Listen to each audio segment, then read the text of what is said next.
بہت سے صحابی ایسے تھے جو غلام تھے، جن کو کافروں نے غلام بنا رکھا تھا۔ ان میں سر فہرست حضرت بلال تھے، عامر بن فہیرہ تھے، حضرت ابو فقیہ تھے، حضرت صوبان تھے، یہ غلام تھے۔ وہ وقت بھی چشم فلک نے دیکھا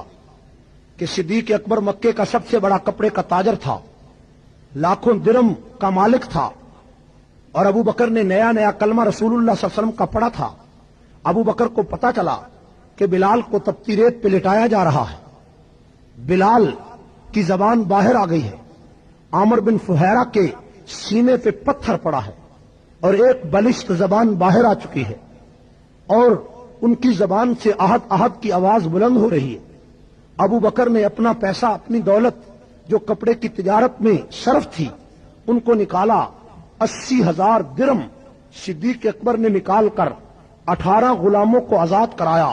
کسی کے لیے 8,000، کسی کے لیے 6,000 درم، کسی کے لیے 4,000 درم دیا۔ یہ ساری دولت ابو بکر نے غلاموں پہ لٹائی، کیوں؟ تاکہ ان کو اذیت نہ ہو، ان کو مارا نہ جائے، ان کی زبانیں بلشت باہر آ گئی ہیں، ان کی تکلیفیں دور ہو سکیں۔ صدیق اکبر ایمان کی لذت سے آشنا تھا، صدیق اکبر کو علم تھا کہ یہ اللہ کے نیک بندے جو توحید کا پرچم بلند کر رہے ہیں، ان کو تپتے ہوئے صحراؤں پہ لٹایا نہ جائے، ان کی چمڑی نہ ادھیڑی جائے، ان کے ٹکڑے نہ کیے جائیں، ان کو اذیت ناک سزائیں دے کر عرب کے خطے میں اور عرب کے دشت میں اور عرب کے صحراؤں میں اور عرب کے پتھروں پہ ان کو لٹایا نہ جائے۔ صدیق اس دکھ میں تھے اور اپنا ذاتی کاروبار ایک طرف رکھا اور 80,000 درم ان غلاموں پہ لٹا دیا۔ ابو بکر کے والد ابو قحافہ عثمان، ان کو پتا، وہ ابھی تک مسلمان نہیں ہوئے تھے، ان کو پتہ نہیں تھا ایمان کی لذت کیا ہے، ان کو پتہ نہیں تھا کہ خیرات کا معنی کیا ہے، ان کو پتہ نہیں تھا کہ اللہ کے راستے میں پیسہ لٹانے سے کیا حاصل ہوتا ہے۔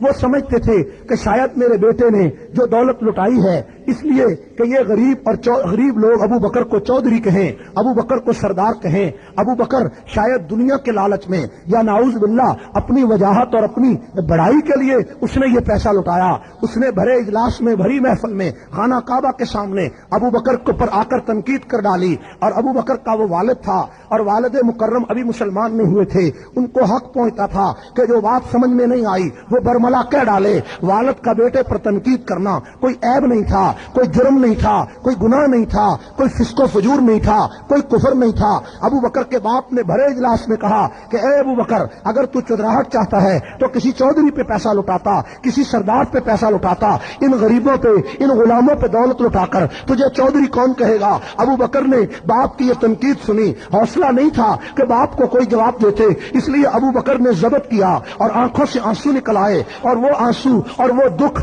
اس طرح پھیلے کہ ابو بکر رو رہے ہیں۔ ابو بکر والد کو جواب تو کوئی نہیں دیتے، لیکن صدیق کی آنکھوں سے آنسو جاری ہیں، اور ابو بکر سے جب رہا نہ گیا کہ میرا باپ سمجھتا ہے کہ شاید میں نے اپنی چودراہٹ کے لیے پیسہ لٹایا، لیکن میری نیت تو اللہ کو راضی کرنا ہے، یہ باپ میری بات نہیں سمجھ سکتا، اس لیے کہ اس نے ابھی تک کلمہ نہیں پڑھا، یہ ایمان کی لذت سے آشنا نہیں ہے۔ ابو بکر روتے ہوئے تاجدار رسالت کے قدموں میں گئے، رسول اللہ کی محفل میں گئے، صدیق نے رو کر سارا واقعہ سنایا۔ قریب تھا کہ اللہ کا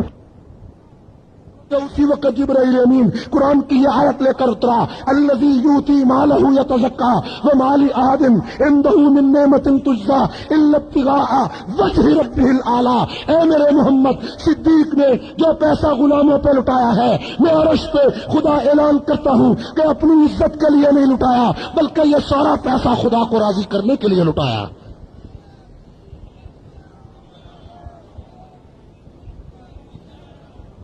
توجہ فرمائیں، ابو بکر صدیق رضی اللہ تعالیٰ عنہ پر تنقید کرنے والا والد ہے، تنقید کرنے والا، وہ بولتے کیوں نہیں، تھک گئے ہو؟ ابو بکر پہ تنقید کرنے والا کون ہے؟ والد، اور والد کا تنقید کرنا کوئی عیب بھی نہیں ہے، حق پہنچتا تھا، لیکن اللہ تعالیٰ ابو بکر پر والد کی تنقید کو سن نہیں سکا، برداشت نہیں کیا، اور اسی وقت آسمانوں سے قرآن صدیق اکبر کی صفائی میں اتارا۔ میرے بھائیوں، اس پہ غور کرو